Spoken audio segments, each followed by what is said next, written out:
আসসালামু আলাইকুম। আশা করি সকলেই ভালো আছেন। সুপ্রিয় চাকরি প্রত্যাশী ভাই বোনেরা, সড়ক পরিবহন ও সেতু মন্ত্রণালয়ের নিয়োগ সার্কুলার প্রকাশ করা হয়েছে। এটা একেবারে নতুন একটা নিয়োগ সার্কুলার। ১/৪/২০২৬ খ্রিস্টাব্দ অর্থাৎ ১ এপ্রিল এটা প্রকাশ করা হয়েছে এবং আবেদনও শুরু হয়েছে আজ থেকে। তো আপনারা এই সম্পূর্ণ ভিডিওটা শেষ পর্যন্ত দেখবেন এই সার্কুলারের। তাহলে আপনারা জানতে পারবেন, বুঝতে পারবেন। এখানে মোটামুটি অনেকগুলো পদসংখ্যা রয়েছে। তো সম্পূর্ণ ভিডিওটা শেষ পর্যন্ত দেখলেই জানতে পারবেন। আর আমাদের চ্যানেলে যারা নতুন আছেন অবশ্যই চ্যানেলটিতে সাবস্ক্রাইব করে রাখবেন। আমরা কিন্তু বাংলাদেশের সকল সরকারি নিয়োগ সার্কুলারগুলো এই চ্যানেলে আপলোড দিয়ে থাকি। তো যারা নতুন আছেন সাবস্ক্রাইব করে রাখবেন। ঢাকা পরিবহন সমন্বয় কর্তৃক ডিটিসিএ সড়ক পরিবহন ও মহাসড়ক বিভাগের আওতাধীন একটি বিধিবদ্ধ সংস্থা। ডিটিসিএর রাজস্ব খাতে অস্থায়ীভাবে সৃজনকৃত নিম্নলিখিত পদসমূহে সরাসরি নিয়োগের মাধ্যমে পূরণের লক্ষ্যে পদের পাশে বর্ণিত যোগ্যতাসম্পন্ন বাংলাদেশের স্থায়ী নাগরিকদের নিকট থেকে অনলাইনে দরখাস্তের জন্য আহ্বান করা যাচ্ছে। অর্থাৎ এই সার্কুলারটা সরকারি নিয়োগ সার্কুলার এবং স্থায়ী নিয়োগ সার্কুলার। বাংলাদেশের যেকোনো জেলা যেকোনো প্রার্থী যে কেউ চাইলে আবেদন করতে পারবে। ছেলে মেয়ে উভয় আবেদন করতে পারবে।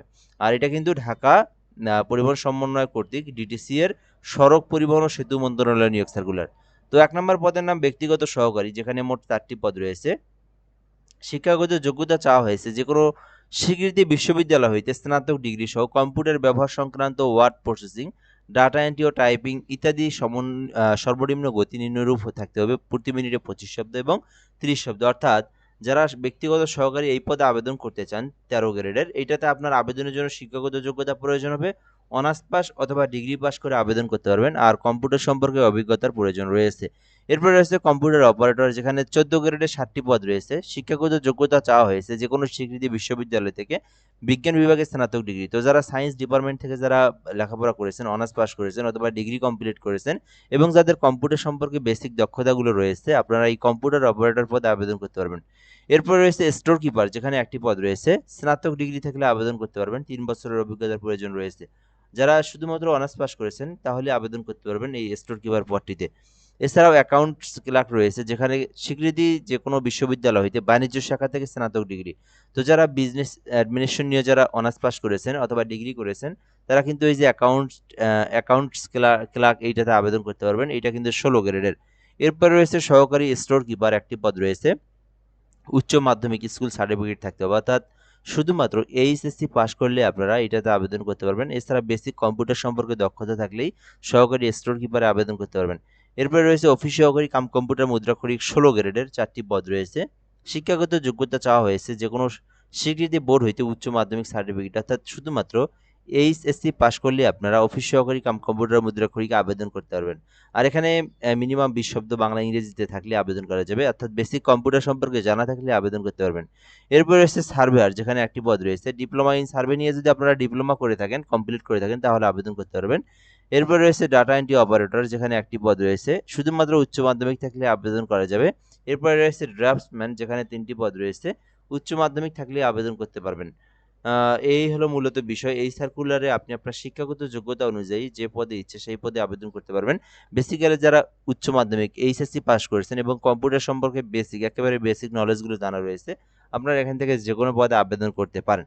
আচ্ছা, এরপর আমরা দেখব আবেদন করতে যে বিষয়গুলো। ১৮ থেকে ৩২ বছরের মধ্যে আবেদন করতে হবে। আর আবেদন করতে যে বিষয়গুলো খুবই গুরুত্বপূর্ণ।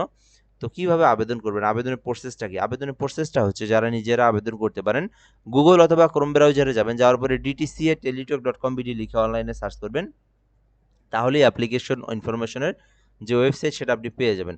আবার আপনি চাইলে আমাদের মাধ্যমে আবেদন করে নিতে পারেন। এই ক্ষেত্রে হোয়াটসঅ্যাপ নাম্বার দেওয়া আছে, এই নাম্বারে যোগাযোগ করতে হবে। আমরা কিন্তু বাংলাদেশের সরকারি সকল নিয়োগ সার্কুলারের আবেদনগুলো করে দিয়ে থাকি। তো যারা ঘরে বসে থেকে একদম নির্ভুল উপায়ে অ্যাপ্লিকেশন করে নিতে চান, আপনারা এই হোয়াটসঅ্যাপ নাম্বারে যোগাযোগ করতে পারেন। আমরা কিন্তু আবেদন করে দিয়ে সঙ্গে সঙ্গে অ্যাপ্লিকেশন কপির পিডিএফটা আপনাকে পাঠিয়ে দেবো। তো এই নম্বরে হোয়াটসঅ্যাপে এসএমএস করুন। তো এরপর আমরা দেখব এখান থেকে এই আবেদনটা কিন্তু এপ্রিল মাসের নিয়োগ সার্কুলার, যেটা কিন্তু আজকে ৫ এপ্রিল আবেদন শুরু হয়েছে, যেটা কিন্তু ২৬শে এপ্রিল পর্যন্ত আবেদন চলমান থাকবে। এর মধ্যে আবেদন করতে হবে। আর আবেদনের জন্য এখানে আপনারা লিঙ্কে প্রবেশ করে আপনারা যারা নিজেরা আবেদন করতে পারেন, সকল ইনফরমেশন পূরণ করে একটা ছবি স্বাক্ষর এখানে আপলোড দিয়ে আপনার আবেদনটা সাবমিট করতে হবে। এরপরে ফি জমা দিতে হবে। ফি জমা দেওয়ার প্রসেসটা হচ্ছে, ১ নাম্বার থেকে ৮ নাম্বার কর্মীদের মধ্যে কেউ আবেদন করলে তাকে ১১২ টাকা ফি প্রদান করে আবেদনটা সম্পূর্ণ করতে হবে। আর আবেদনটার ফি প্রদান করার প্রসেসটা হচ্ছে, ডিটিসিএ লিখে ইউজার আইডি লিখবেন, তারপরে 16 342 নাম্বার সেন্ড করে দিবেন।